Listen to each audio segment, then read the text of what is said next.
Na stežaj. Sorina radijska klepetalnica.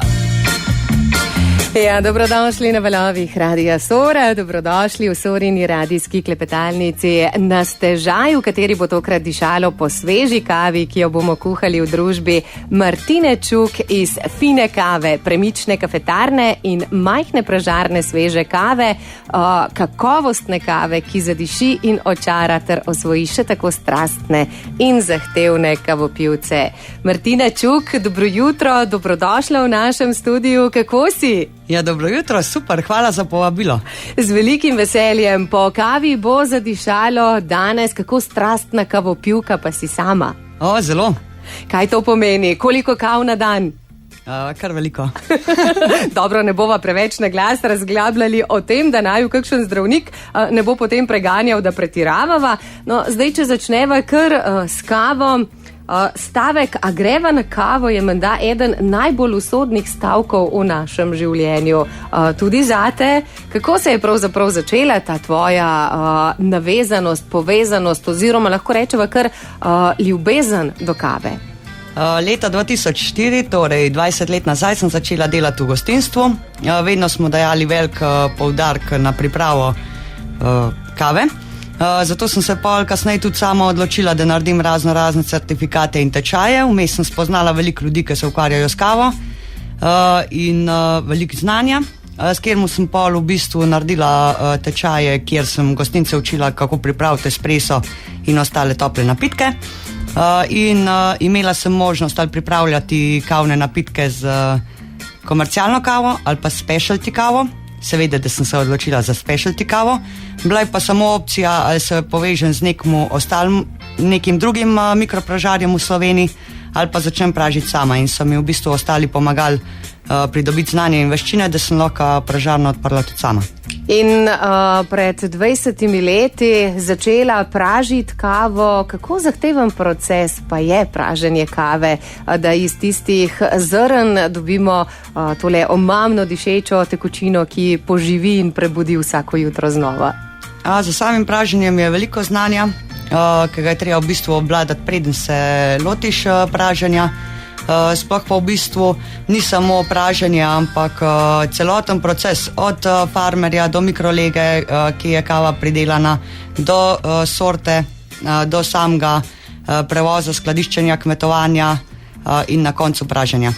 Fina kava sicer domuje v Sloveniji, ampak prihaja pa k nam kar oddaleč. Kako se je zgodila tale povezava z Brazilijo, odkudar prihajajo kavna zrna za praženje, pa potem tudi za uživanje ob njih?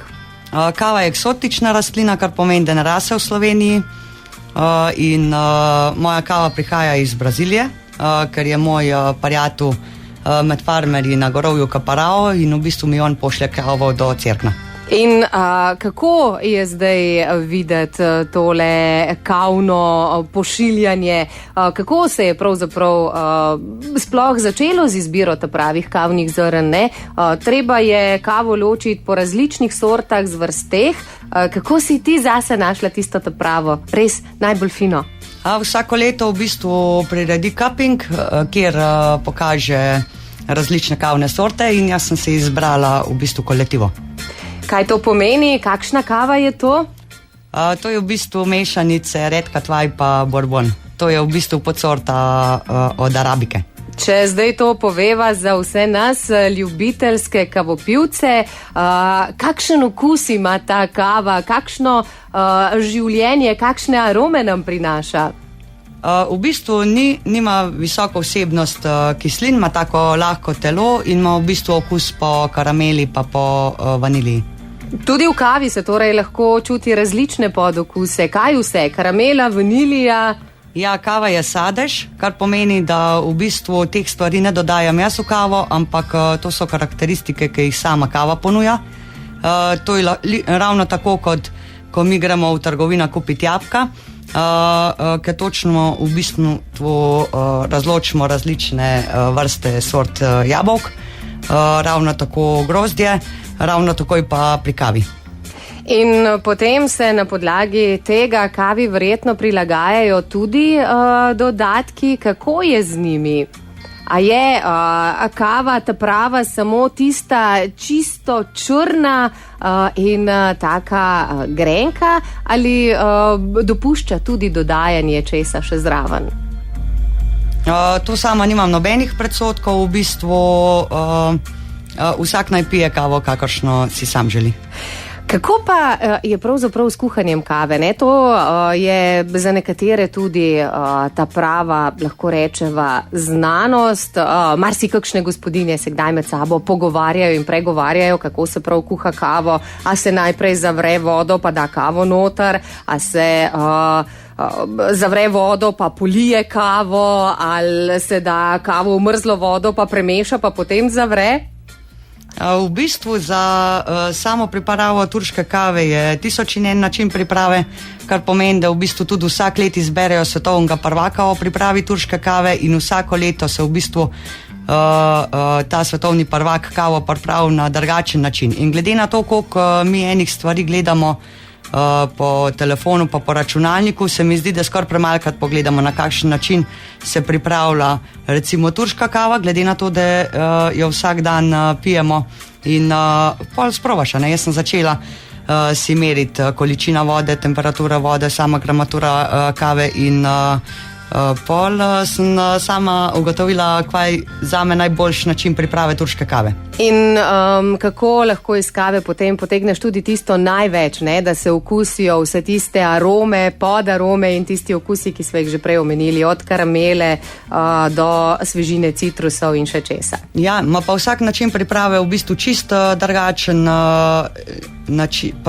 način priprave in sam okus. Recimo pri pripravi espressa pa obstaja točna receptura, kar pomeni, da ne odstopamo, a ne? Pri espressu ni trte mrte, pri ostalih se pa da pogajati. Ja. Velja. Potem pa bova zdajle si midve privoščili mogoče en espresso, vi pa nekaj glasbe. Potem pa seveda rečemo še kakšno o kavi, ki bo dišala tudi v naših radijskih prostorih. Sorina radijska klepetalnica. Na stežaj. Na stežaj danes odpiramo vrata v svet kave in male butične pražarne Fina kava, pod katero se podpisuje naša tokratna gostja Martina Čuk. Martina, nekaj sva že povedali o kavi, ampak tisto, kar se je meni zdelo najbolj zanimivo oziroma kar mi kar ne gre iz glave, da je kava pravzaprav sadje, ne? Vedno jo smatramo kot neko razvado, kot nek luksus, ampak da je sadje, se pa sliši malce nenavadno. Ja, kava raste na kavovcu. V bistvu so na kavovcu kavne češnje, v katerih sta po 2 kavna zrnja in to je praktično sadež. Odlično, to je pa zdaj se že precej bolj zdravo sliši, ne? Kava ima namreč kar nekaj, lahko rečeva, če ne zdravilnih, pa vsej zelo zdravih lastnosti. Nekateri pravijo, da pomaga in da zelo, zelo dobro vpliva na naše zdravje. A to drži? Drži pa tudi ne drži, zaradi tega, ker eni posamezniki v bistvu težko prenašajo kavo, nekateri pa bolje. In potem moramo sami ugotoviti, v katero skupino pašemo sami. No, zdaj ti si ena tistih, ki svojo lastno kavo tudi praži. A se še spominjaš, kako je bilo ta prvič, ko si se lotila praženja? To je bilo pa res navdušenje, to sem komaj čakala. Kako je bilo to videti, kako so tekle priprave, ne? Mogoče že od takrat, ko so prišle prve pošiljke kave iz Brazilije v Cerkno, pa potem, ko so te našle pot v, ne vem, tisto ta veliko skledo, kjer se praži ponev, kako to pravzaprav sploh izgleda? Prvi pražilec so mi prodali iz pražarne Koronini iz Tolmina in sem ga pripeljala domov, zelena zrna sem že imela. Ja, pa sem pa komaj čakala, da ga pažgem pa spražim. Koliko časa traja praženje kave? 10 do 12 minut. 10 do 12 minut, tako hitro je zadeva zrihtana? Ja. In kako zelo močno diši okrog potem? Zelo, naša hiša diši kot kavni oblaček. Kaj pa sosedje vejo, kdaj se praži kava pri vas? Ja, tudi sosedi vejo. Pa še v centru mesta živimo. Odlično! Potem se točno ve, kdaj bodo nove zaloge oziroma kdaj je potrebno pri Čukovih pozvoniti za čist frišno kavo. Ja. Si privoščiš ta luksus, pa ne vem, si kavo sama doma sproti pražiš ali imaš kakšne druge navade in običaje glede praženja? V bistvu pražim v zelo majhnih količinah, tako da v bistvu kava, ki jo dam ven iz pražarne, ni starejša od 1 tedna. In to je, lahko rečemo, tisti pravi luksus fine kave. Kako pa je nastalo tole ime fina kava? Ime je nastalo zaradi tega, ker sem najprej imela samo tečaje priprave kave za gostince in sem razmišljala, kako bi bil ime podjetja, in glede na to, da sem jih želela naučiti, kako pripraviti fino kavo, se je zato ta ime v bistvu ohranil tudi kasneje, ker sem pol pražarno ustanovila. In tvoja kava je, pravijo okuševalci, zares fina. V bistvu jo zelo pohvalijo. In ne samo to, da jo zelo pohvalijo, tvoja kava je tudi kava, ki pripoveduje zgodbo. Zdaj, ko malce pobrskamo po spletu, pri tebi odkrijemo, zdaj laično povedano, 3 vrste kave, torej tisto, če rečem po domače, sveže praženo, potem pa v tvoji kavni zgodbi domujeta še Fabio in Karolina. Pa če se na kratko ustaviva pri tisti prvi sveže praženi kavi, kakšen je pravzaprav njen pristen okus? V bistvu imam 3 kave. Prva kava sem poimenovala Kolektivo, zaradi tega, ker je v bistvu delo parih farmerjev na gorovju Kaparao. V bistvu smo pa vsi del kolektiva, od teh, ki v bistvu pol kavo zbirajo prevoznikov, pražarjev in na koncu tudi pivcev kave, in vsi smo del kolektiva. Druga kava je Fabio, ki se imenuje po kmetu, ki mu je ime Fabio, in je mikrolot, kar pomeni, da pridela kavo v majhnih količinah in tudi vsako leto ima kavo drugačen po okus, in letos ima Fabio po okus po pomaranči pa po čokoladi. Karolina je pa v bistvu zgodba, ki je bila izdelana za kolektivno blagovno znamko Idrija Izbrano. In Karolina je bila prva ženska, ki je ponesla čipko v svet, in po njej se imenuje tudi kava. Pa ne samo kava, ampak je Karolina, lahko rečeva, kar ena taka zgodba, ne v skodelici kave, ampak v samem paketu, v sami embalaži, ne? Ni samo fina kava Karolina tista, ki navdušuje, ampak celotna zgodba. Kakšno pravzaprav pove kleklarica Karolina? V bistvu izdelali smo jo v trajnostni embalaž, sodelovali pri izdelavi 7 žensk, ki so v bistvu pomagale, da smo pri samem oblikovanju etikete, pri zgodbi, pri prevodu, pri vsem. In govori o tem, da so ženske v Idriji so večinoma bile žene od rudarjev. One so skrbele za gospodinstvo in so kleklale, pa seveda, da so ob kleklanju tudi pile kavo, in kava je slišala prenekatero zgodbo od kleklaric in od njihovega življenja. In tako je našla pot tudi v eno tako lično embalažo, opremljeno s čipko in seveda edinstveno kavo, ki ima okus, kot praviš ti, po karameli, kakavu, vaniliji, in kot taka pripoveduje prav posebno zgodbo našim brbončicam. Zdaj še enkrat velja poudariti, ne? Okusi, ki so v kavi, so že v sami kavi, jih ti ne dodajaš posebej, ne? Ja, jaz jih ne dodajam, smo pa precej navajeni v bistvu temno praženih kav, kar pomeni, da take kave ne ponujajo nobenega okusa, ampak samo okus po praženju in po grenkobi, in nam je mogoče malo neznan svet specialty kave, torej kave, ki je v bistvu visoko kakovostna, in taka kava definitivno ni spražena na zelo temen način. In o taki kavi bo tekla beseda tudi v nadaljevanju, zdajle pa si privoščiva nekaj glasbenega predaha. Uživajte z nama tudi vi. Ja, na stežaju ostajamo v vaši družbi na valovih Radia Sora in Martina Čuk je naša današnja gostja. Svojo zgodbo o fini kavi, njenih dobrih učinkih in njenih posebnih različicah, ki pocrkljajo naše brbončice. Martina, nekaj sva o kavi že povedali, zdajle sva si tudi že privoščili ta prvi požirek, ta prave fine kave. Po kateri kavi pravzaprav zdajle diši tukajle v naših prostorih? Ja, pripravila sem svojo klasično kolektivo. Kolektivo in čisto na sveže zmlela tudi kavna zrna. Kako pomembno je, da so kavna zrna zmleta na sveže, da se ne izgubi tisti vonj in okus? Zelo pomembno. Tako kot kruha ne narežemo zjutraj že za celi dan, ravno tako je v bistvu svežina kave zelo odvisna od samega mletja. In tudi načina mletja, ne? Ni vsa kava fino drobno zmleta, ampak so tudi načini mletja za pripravo različne kave različni. Ja, načini mletja, grobost je seveda zelo pomembna. Recimo turško kavo pripravljamo z najbolj fino kavo, potem pa proti filtru uporabljamo skozi bolj grobo mleto kavo. Da izpusti sebe čim več arome, ali kaj je pravzaprav razlog za različne načine mletja? V bistvu tudi sami moramo vedeti, kaj si želimo, koliko kislin, koliko grenkobe, ampak kava mora biti smer pripravljena, da da čim več od sebe.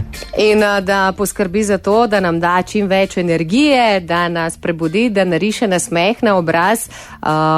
Kako zadovoljna si ti, ko pogledaš okrog sebe, takrat, ko skuhaš kar nekaj kav, ko ljudje začnejo uživati v tem, lahko rečeva, kar magičnem posebnem napitku?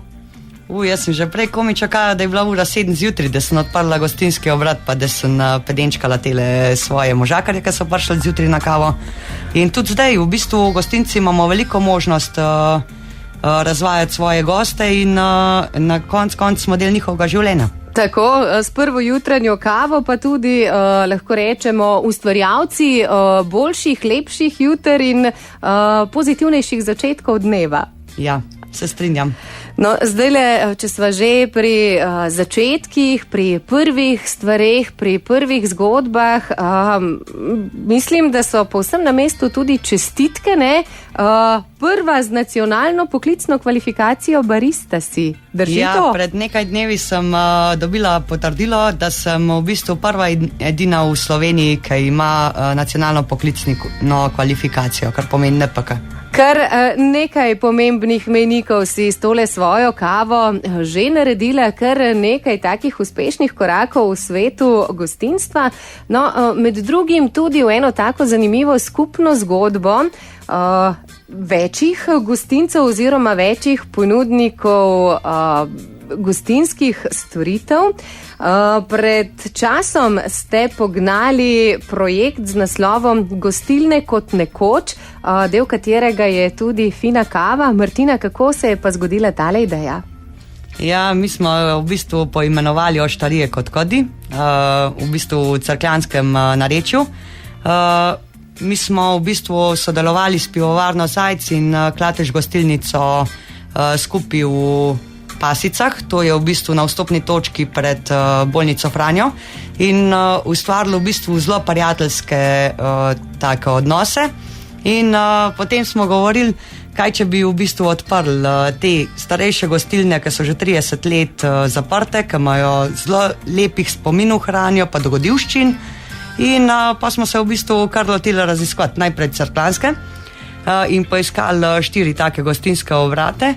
Najprej v bistvu Jože iz pivovarne Zajc in Marjan iz gostilnice Klatež sploh nista verjela v to zgodbo in sta rekla, neč bomo pa malo sedeli, pa malo poklepetali, tako si imamo veliko zapovedati. Ampak v bistvu mi smo imeli že pri prvi gostilni tako veliko gužvo, da smo ko mi vse postregli, v bistvu tak je bil povpraševanje. In pa smo šli v bistvu še naslednje 3 na Cerkljanskem, odziv je bil povsod zelo dober. In potem so nas povabili še v Idrijo, če lahko izvedemo projekt v Idrijo. Tokrat se pa v bistvu podajamo na Poljansko dolino. Ja, klepetali ste pa glede na odziv kakšen dan, 2, 3 kasneje, ko ste se nadihali in spočili, verjetno. Ja.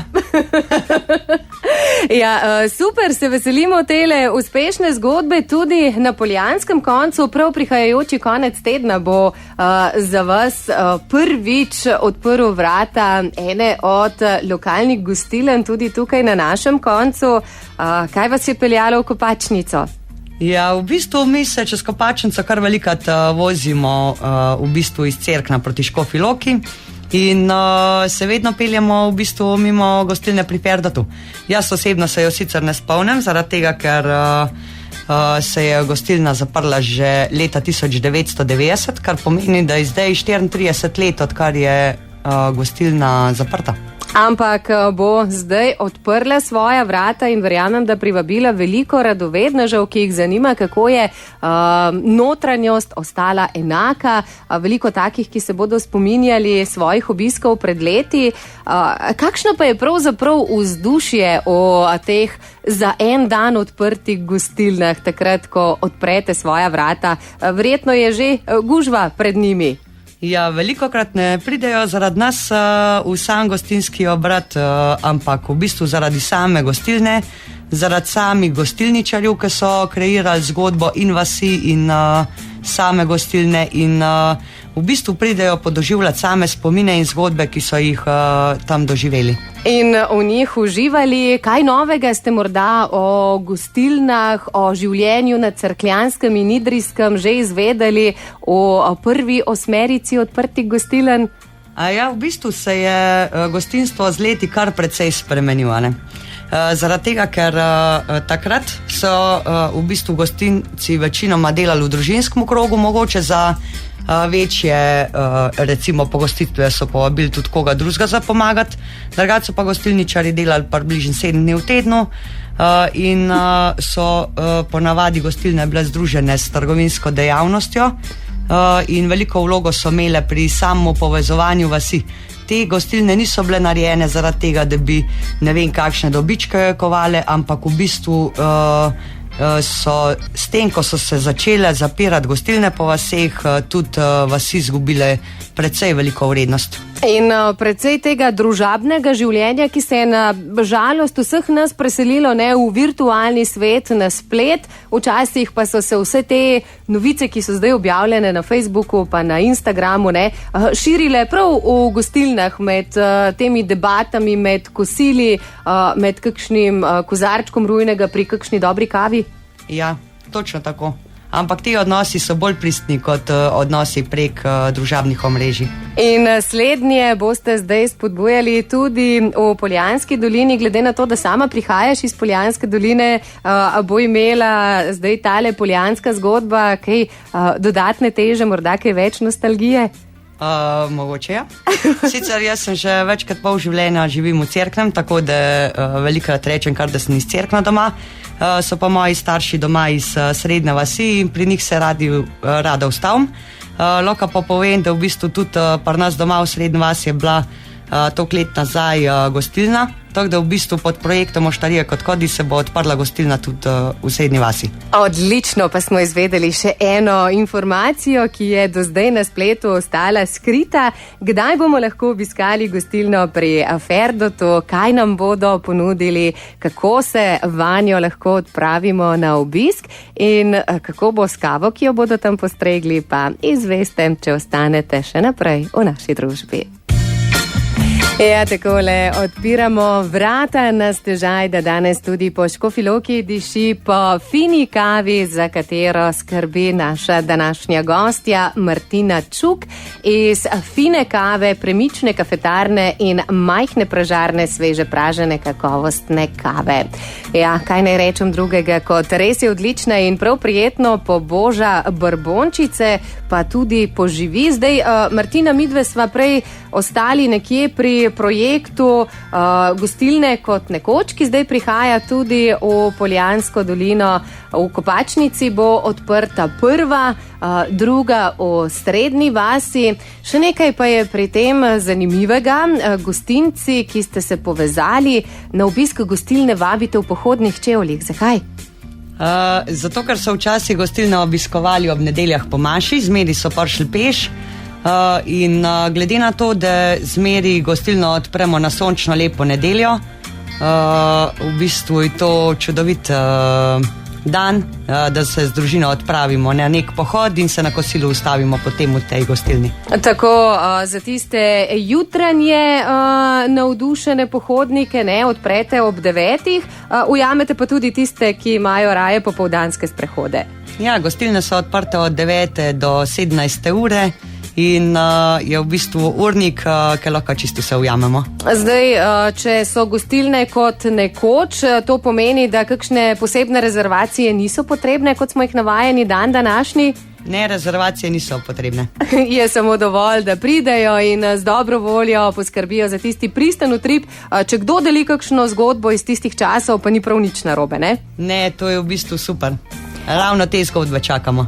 In jih tudi kam takole malce pod pultom zabeležite, ker to je ne nazadnje ena taka dragocenost, ki pravzaprav se redko sliši dan današnji. Ponavadi so ob odprtju teh gostiln tudi sami lastniki prisotni in te lastniki potem slišijo te zgodbe. Je to tak prijeten čas za obujanje spominov tudi za domače dobrote. Kako je s kulinariko? Se tudi tukaj dotikate lokalnih dobrot, lokalnih jedi, ki so jih stregli nekoč, ali je bolj tisto tradicionalno nedeljsko, kot smo ga bili navajeni? Marjan iz Klatež gostilnice zmeri zrihta v bistvu lokalno kosilo, torej pečena rebarca, zelje, krompir, žlikrofi, in njegove slastne palačinke. Človek postane kar lačen, če vse tole lahko zdraven pospremi še z kozarčkom piva, vina in potem za piko na i dobro kavo. Ja, potem je to že skoraj da en košček praznika, ne, ki ga bo to nedeljo moč doživeti, kot smo že rekli, v Kopačnici. Ja, to nedeljo se nam sicer ne bo pridružil tudi Dejan Lepušček, drugače se nam je pa pridružil pri projektu tudi on in on ima visoko kakovostna vina, katere boste lahko spoznali na ostalih lokacijah. Odlično. Kdaj in kje bodo naslednje lokacije, vam seveda sporočimo sproti. Zdajle pa bomo zaključili tako, kot smo začeli, s kavo. Martina, ti si s kavo naredila kar nekaj korakov naprej v svojem življenju in tudi na področju pitja kave v Sloveniji. Prva barista z nacionalno poklicno kvalifikacijo si, kot smo danes že povedali. Kaj pa naprej? Kakšne želje imaš za pražarnico in za premično kafetarno v bodoče? Mogoče potovanje na kavne plantaže. In potem bo v tvojem naboru še več različnih kav, še več okusi. Do takrat pa boš gostovala po številnih prireditvah in dogodkih. Kolikor vem, si bolj malo doma, ne? Te kar vabijo na različne konce in kraje s tvojo kavo. Ja, zelo veliko me vabijo in ponavadi me vabijo eni in isti, kar pomeni, da v bistvu da dobro delamo, ne? Drugače me ne bi povabil vsako leto za sodelovanje. Tako, kje bomo lahko okušali fino kavo, če te slučajno ne bomo ujeli v Cerknem, kjer bo dišalo okrog tvojega stanovanja? Na katerih dogodkih vse bomo lahko okušali fino kavo z vsemi 3 različicami, če bo le možno? Ja, zdaj v maju poteka jazz festival Cerkno, kasneje Karajževec in Gora Roka. In to bodo 3 dogodki, kjer se bo pila fina kava, kjer bo zanjo poskrbela Martina. Kaj naj rečem drugega, kot da čas v dobri družbi čisto prehitro beži, ampak kava je pač takšna pijača, da se jo pije v odlični družbi. In Martina, če zaključiva s tvojo najljubšo kavo, kdaj, kako, na kakšen način jo najraje popiješ sama? Včasih si pripravim espresso, včasih kavo z mlekom, zelo rada imam pa tudi filter kave. In če so te popite v prostem času, v kakšnem lepem sončnem dnevu in odlični družbi, imajo poseben okus. Ja. Zagotovo. Martina, hvala lepa ti za tale današnji klepet. Hvala lepa tudi za fino kavo, po kateri diši tukajle v naših prostorih. Vse dobro in nasvidenje še kdaj ob fini kavi. Hvala lepa, nasvidenje.